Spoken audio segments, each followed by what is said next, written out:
A síntese é o principal responsável pela facilidade ou dificuldade de resolução do problema. Por quê? Porque durante esse processo aí da modelagem, desenvolvimento do plano de ação e consequentemente aí a formalização dos algoritmos, se eu faltar algum dado, ou eu colocar dados a mais, ou eu não especificar muito detalhadamente tudo que eu preciso, eu posso ter então ficar lacunas dentro do nosso processo.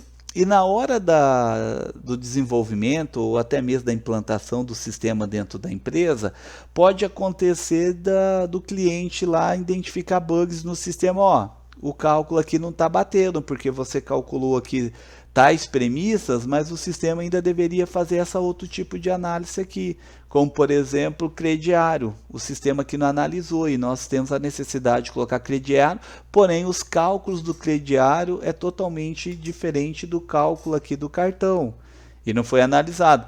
Então aqui a facilidade ou dificuldade é isso.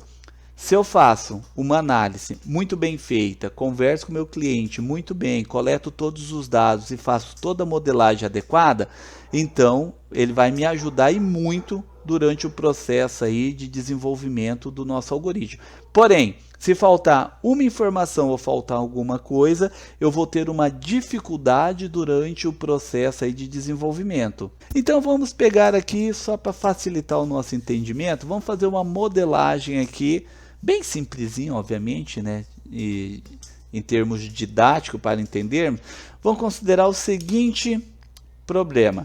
Compraram-se 30 canetas iguais, que foram pagas com uma nota de R$100, obtendo-se R$67 como troco.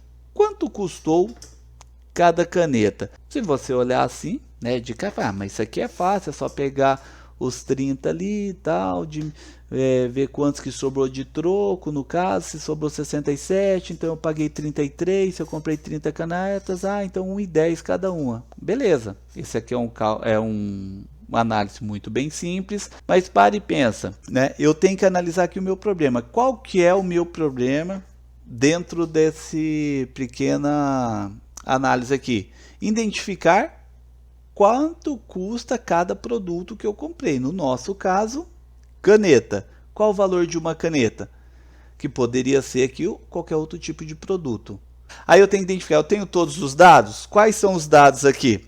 Os dados aqui são 30, 100 e 67.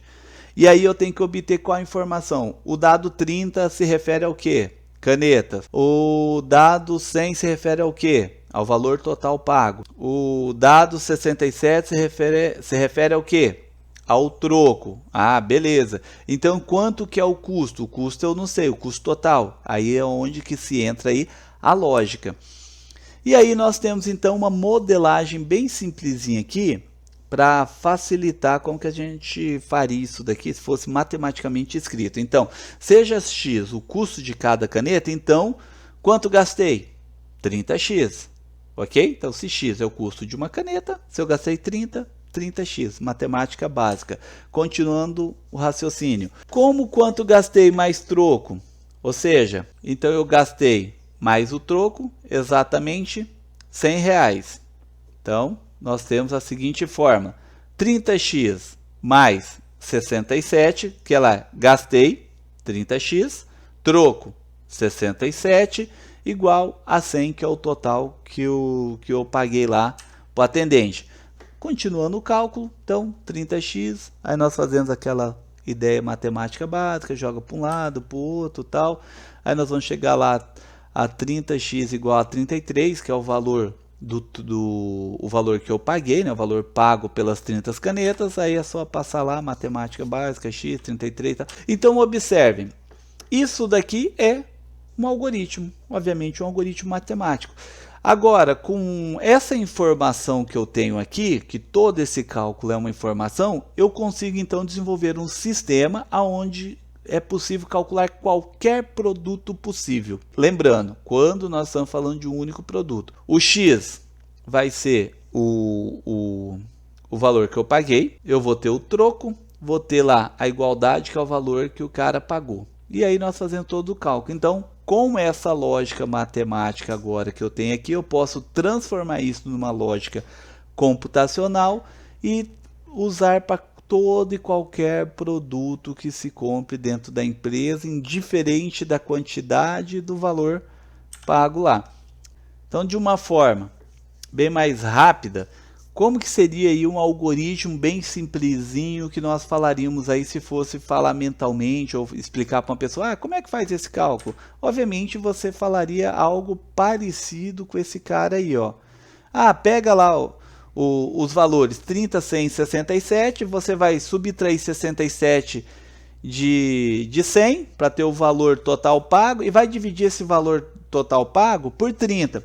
O resultado que dá vai ser, obviamente, o valor de cada caneta, que no nosso exemplo aqui seria 1,10. Então observe, isso daqui é um algoritmo. O processo como nós explicamos aí para as pessoas, aí para o cliente ou então para o meu funcionário ou qualquer outra pessoa, esse processo lógico, essa sequência lógica que eu mencionei aqui em apenas 3 passos, bem resumidamente aqui, é um algoritmo simples. Então isso é algoritmo e nós modelamos aí um problema. Porém, esse algoritmo ele não necessariamente soluciona todos os nossos problemas. Por quê? Eu posso ter aí vários tipos de produtos, então uma forma mais corretamente de se mencionar, porque o cara pode utilizar não 67 nem 100, ou seja, ele não vai me dar uma nota de 100 reais e eu não vou retornar 67. Então pode ser valores aleatórios, que aqui entra naquela ideia lá de variáveis. Então aqui agora eu tenho N, que representa o produto comprado, no nosso exemplo caneta. Nós temos Z, que é a quantidade de dinheiro que o cliente nos deu, e Y é o valor do troco. Então agora eu tenho 3 novos dados que serve para qualquer produto possível, tá? Então como é que seria agora o nosso algoritmo? Exatamente igual ao passado. Nós vamos ler o valor de N, aí nós vamos o de Y e logo em seguida o de Z, depois nós vamos subtrair Y de Z e vamos dividir esse resultado por N. O valor final vai ser o valor de cada produto pago. Ou seja, o algoritmo é exatamente igual ao anterior, porém aqui agora eu estou usando variáveis. Observe que no passado nós temos valores que nós chamamos aí de valores constantes, né? Que são esses valores que nunca se alteram. No caso 30, 100 e 67, isso aqui são constantes dentro do nosso algoritmo. Neste algoritmo em específico ele não vai se modificar. E aqui no próximo algoritmo nós utilizamos aí a adoção de variáveis, ou seja, a cada nova execução desse meu algoritmo, ele pode obter valores diferentes, que aqui no N pode ser 20, aqui no Z pode ser, por exemplo, 20 também, e no Y, por exemplo, pode ser 2. Tá? E aí eu vou jogar isso tudo dentro do nosso cálculo e vai dar lá um valor bonitinho lá do referente a cada caneta. Então isso é um algoritmo. Nós temos 2 modelos, um utilizando constantes e esse segundo utilizando variável. A vantagem neste caso aqui fica muito bem claro, porque eu posso utilizar para todo e qualquer produto, não somente canetas igual no exemplo passado e somente para 30 canetas. Esse aqui serve para todos. Lembrando, obviamente, que esse aqui é um algoritmo bem simplesinho e não resolveria. Como, por exemplo, só para facilitar o entendimento de vocês, digamos aqui, entre com o valor de N, quantidade de canetas, 30. E aí entre com o valor, por exemplo, lá em reais. O cara entrou com 30 também. Obter esse valor de Y. Aí Y, no caso, que seria o troco, não tem troco. Por quê? Porque as 30 canetas, digamos que cada um fosse R$2, daria R$60. O cara me deu R$30. Então não teve troco. Concorda? Esse aqui é uma condição. Lá naquela ideia de análise que eu mencionei anteriormente, isso aqui é uma condição. Então, o valor que o cara me deu é o suficiente para pagar o produto? Então aqui eu teria condições dentro desse algoritmo para ele ser mais bonitinho, mais perfeito. Neste caso, nesse primeiro momento, a gente não vai estar focando isso daí ainda, tá? Mas aqui eu teria que ter Cs, que é observando se o valor pago em reais realmente é o suficiente para que ela compre e por aí vai. No momento a gente não vai entrar nisso daí, só para facilitar o entendimento que esse daqui é um algoritmo que resolve parte do problema, mas não todo ele, porque nós temos condições a serem analisadas e dentro do nosso processo nós não o analisamos. Agora nós vamos ver algumas dicas então de como resolver aí esse problema aí. Durante o processo aí de raciocínio, ou seja, daquela ideia intelectual para resolver um problema. Primeiro passo que nós devemos realizar, ao deparar com um problema novo, algo que nós ainda não enfrentamos dentro da empresa, uma nova necessidade dentro da empresa que nós ainda não desenhamos esse algoritmo, então não analisamos. O que eu devo fazer? Primeiro de todos, devemos se descobrir o que é ou então o que devemos calcular. Ou resumidamente, qual é o objetivo desse novo problema? Qual é essa nova necessidade que nós devemos analisar? Logo em seguida, depois que eu identifiquei quais são os dados que eu tenho, e esses dados que eu tenho são suficientes? Ou eu preciso de mais dados? E se eu preciso de mais dados, aonde eu localizo eles? Ou a empresa não tem esses dados? Como eu vou resolver esse problema? Então, essa é a ideia desse segundo. Primeiro, a gente descobre como fazer, o que a empresa precisa. Logo em seguida, se eu tenho todos os dados necessários para execução. Logo em seguida, nós vamos lá. Quais são os Cs e porquês para resolver esse problema? Que é aquelas ideias lá das condições lá que nós temos que analisar. Temos produto em estoque para revender? Na produção lá de matéria-prima, digamos que nós estamos trabalhando lá numa empresa que trabalha com bolachas, e aí eu quero produzir lá, tem um novo cliente que ele deseja comprar 5.000 pacotes de uma determinada bolacha, e ele quer que seja entregue isso dentro de 4 dias. Aí eu tenho que analisar dentro desse meu sistema, ele vai fazer a verificação lá, por exemplo, se o estoque que eu tenho é o suficiente para enviar para o cliente ou se eu tenho que produzir, então que eu já tenho uma condição. Aí digamos que ele optou pela opção de não termos estoque. Opa, então vamos para a segunda opção, nossa segunda condição, que é produção. Aí ele vai verificar. Digamos, para facilitar, nós só utilizamos farinha, sal e mais algum condimento lá para dar sabor. Esses 3. Aí eu preciso X quilos lá, né, X toneladas de cada produto ou X quilos de cada produto. Aí o meu C aqui, ele vai verificar se eu tenho em estoque essa quantidade de matéria-prima para a produção dessas 5.000 pacotes de bolacha aí para o meu cliente. Aí depois se eu verifiquei, beleza, eu tenho, então beleza. Podemos então fechar o negócio? Não, porque ainda tem mais um C. A minha indústria consegue produzir, ou seja, eu tenho poder de produção suficiente para a execução desses 5.000 pacotes em 3 dias. Por quê? Porque eu tenho outros pedidos na frente que eu tenho que analisar. Então, esse seria o nosso problema novo. Um sistema que verifica a nossa produção futura ou então a nossa venda com base em produção futura. Olha que legal. E aí agora, então, utilizo esse novo problema que a empresa passou. Nós estamos com um número muito grande de vendedores e esses novos vendedores trouxeram muitos novos players e essas empresas têm uma venda muito grande, então quero ver se a gente consegue produzir no ritmo, na demanda que esses nossos novos clientes desejam. E aí essa daí são as nossas condições aí dentro do sistema. Depois de feito isso daí, nós vamos para o esboço informal, que isso aqui nada mais é do que a gente fazer riscos lá. Geralmente a galera aí de computação, eles pegam aí folhas, né, geralmente rascunhos, e começam a fazer um monte de desenho fazendo esses Cs, né, essas condições, geralmente utilizando losango. Aí dentro desse losango eu coloco as saídas, né, se acontecer isso vai para esse lado, se acontecer isso vai para esse outro lado aqui. E aí começa-se então a fazer aí todo o desenho, toda a análise aí de como deve funcionar. Lembrando que é algo totalmente informal, geralmente isso aqui é feito à mão mesmo, nem no computador é colocado. Depois que foi feito isso daí, nós vamos verificar se existe alguma forma matemática de se resolver isso daí.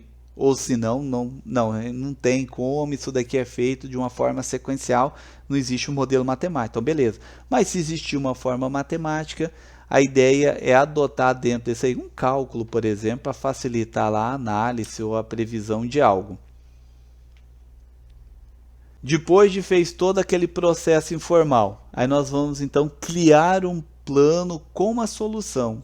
Vamos analisar todos os dados coletados, toda a análise que nós fizemos, e logo em seguida vamos pegar aquele monte de rascunho lá, aqueles esboços, e aí vamos criar o plano de solução, que nada mais é do que, primeiro, vamos analisar se já trabalhamos em algo parecido com aquele problema, ou se dentro da empresa já existe um processo que é muito parecido com aquele, e nós podemos reutilizar alguns conceitos daquela área para adotar nesse novo setor aqui. Então nós vamos analisar isso daí. Vai verificar se é necessário colocar algo novo ou não dentro do problema. Digamos que por um motivo qualquer nós esquecemos, beleza, dentro desse processo eu posso colocar também o nosso fornecedor, que às vezes eu não tenho a matéria-prima aqui para construir, porém eu posso adquirir do meu fornecedor lá, às vezes no mesmo dia ou questões de horas, ele já me entrega a matéria-prima aqui dentro do nosso pátio da empresa para poder iniciar o processo de produção. Então eu vou começar a inserir novos processos que até então nós não enxergamos que precisava, ou então não tínhamos acesso a essas informações. Aí nós pegamos tudo isso daí e começamos a colocar nesse novo modelo, porque aqui nós estamos formalizando o algoritmo, o processo. Então aqui eu vou fazer algo bem bonitinho. Depois de analisar tudo isso daí, eu faço o seguinte fator. O processo, o algoritmo, ou então o problema é muito complexo, ou seja, ele é muito grande, envolve muitos setores, ou então envolve muitas funções? Se sim, eu vou dividir então por setor. Exemplo, naquele processo de produção, então eu vou dividir pelo setor de análise de estoque, para verificar se eu tenho o produto já produzido em estoque, então ali eu faço um algoritmo. Aí depois eu faço um algoritmo para fazer a verificação da minha matéria-prima, se eu tenho em estoque, se a quantidade é suficiente para a produção, então eu faço um algoritmo para isso, já quebrei em duas partes. Digamos que esse não tem, então eu vou fazer um outro algoritmozinho bonitinho lá, que é o nosso índice de produção. Então eu vou pegar um algoritmo onde ele analisa o processo de produção para nós sabermos o tempo médio de produção com base no que nós temos em estoque. Eu vou lá e faço um outro algoritmo que vai analisar o que eu tenho de vendas para entrega, ou seja, de clientes que já adquiriram produtos e nós estamos produzindo para entregar. Então vou fazer um outro algoritmo que analisa isso.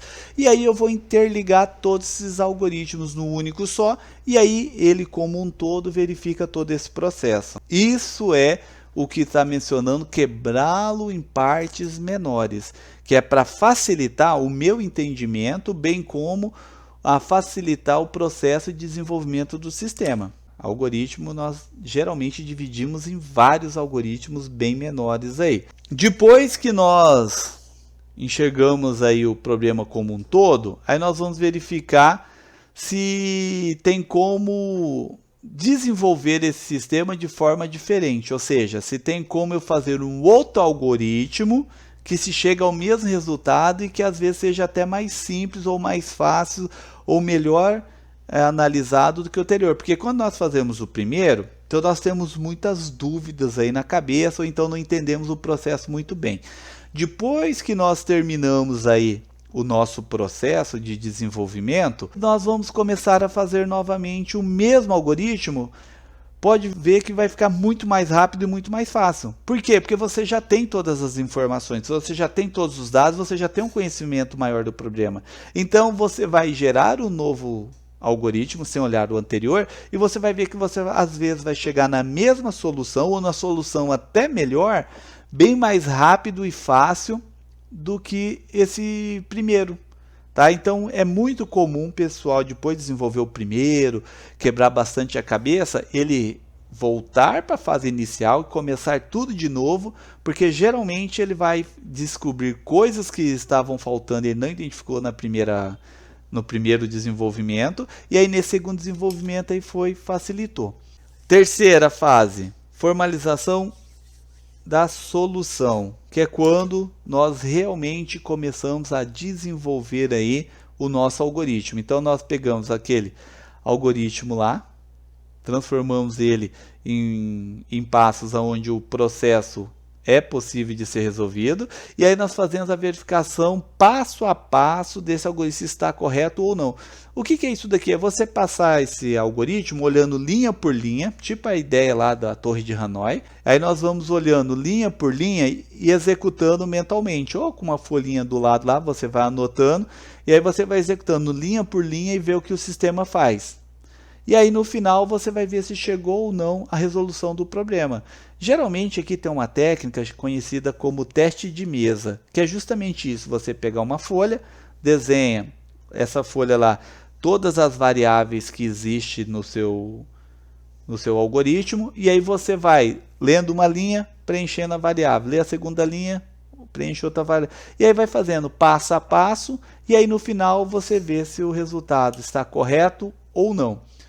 Depois de feito lá, verificou que o algoritmo está correto, bonitinho. Aí você vai formalizar então o seu algoritmo que até então você tinha feito. Essa formalização pode ser por meio de fluxograma ou então por meio de outra técnica de representação, que geralmente hoje, né, muitas pessoas utilizam o ML ou então técnicas de desenvolvimento rápido de software. Então nós temos vários tipos de desenhos que facilitam o entendimento tanto do cliente como do pessoal da área técnica.